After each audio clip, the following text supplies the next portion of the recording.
Did you know that buildings can make you sick? If they are poorly designed, buildings can make you sick. This is identified as sick building syndrome or SBS. According to the WHO, the symptoms are eye, nose, and throat irritation, headaches, fatigue and irritability, dry cough, skin dryness and irritation, asthma and asthma-like symptoms such as chest tightness and wheezing, difficulty in concentration, allergies, cold, flu-like symptoms, and even personality changes, and many more. So obviously, if an office building is a sick building, it decreases the productivity and increases absenteeism of the workers. Now, if you have these symptoms, it could be related to an actual sickness of your body.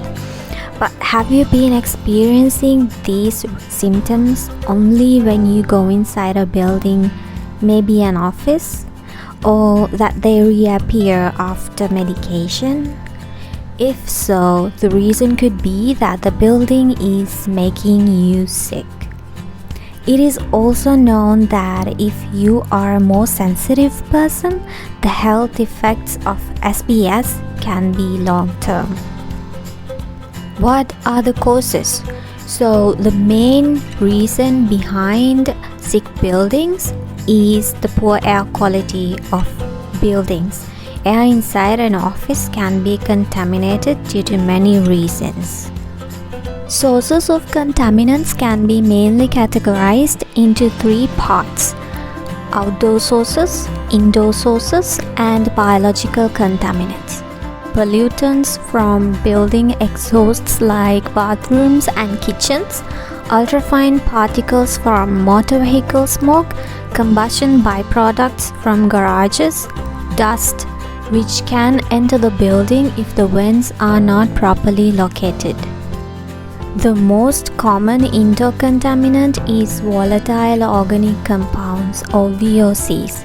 They come from adhesives, carpeting, copy machines, manufactured wood products, pesticides, cleaning agents, particulate matter, combustion byproducts from stove or fireplaces, synthetic fragrances in personal care products. Biological contaminants come from pollen, bacteria, viruses, and most of the time from fungus and molds. These contaminants can breed inside a building if water management is not properly done.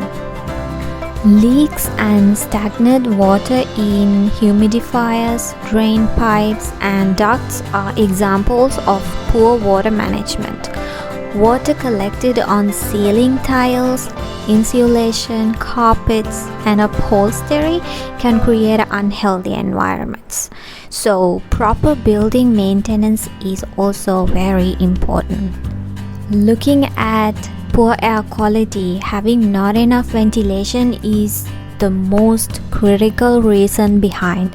This can exaggerate small issues to be serious air quality problems. Imagine walking into an office with all these contaminants. Spaces are crowded with people.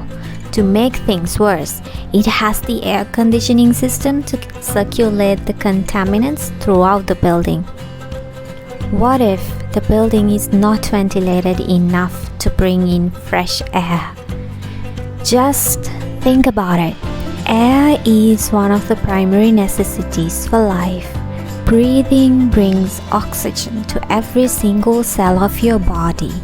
This is how you get energy for all your living processes. So just imagine what would happen when you breathe contaminants along with air. Every single breath you take is contaminating your body. So there's no wonder you get all these sicknesses. Can you imagine the damage it could do to your body over months, years, and decades? Artificial electromagnetic fields is another reason for SBS. Electronic appliances like microwaves, TVs, and computers create an artificial electromagnetic field which is harmful for the body.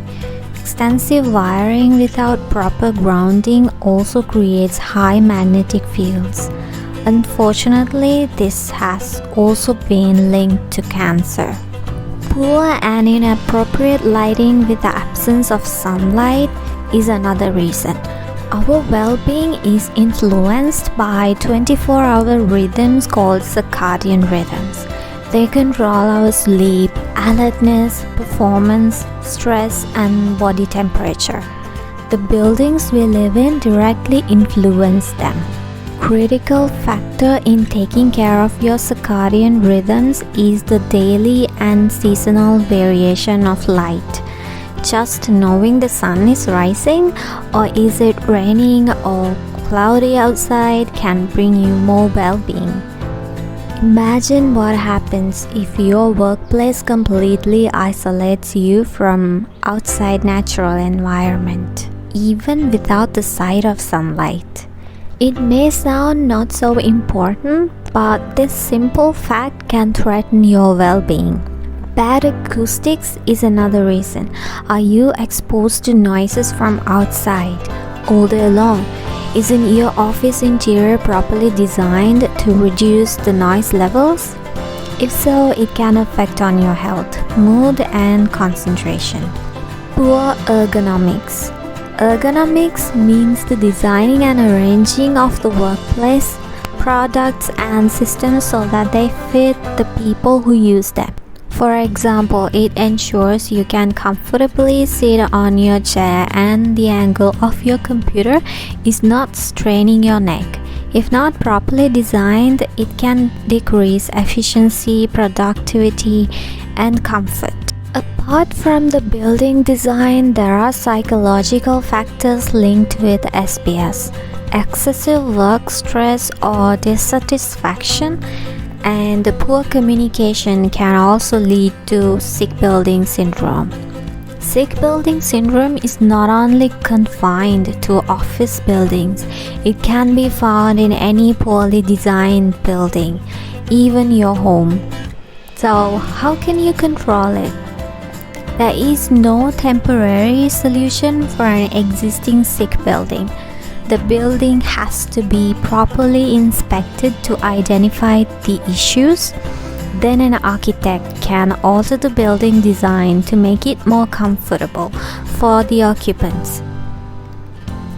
Ideally, a building needs to be properly designed by an architect to avoid sick building syndrome.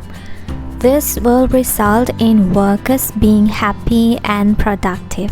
So ultimately, it impacts on the performance of a company. Stay tuned with my channel to find the architectural solutions that get rid of sick building syndrome and design a building that can make you healthier and happier.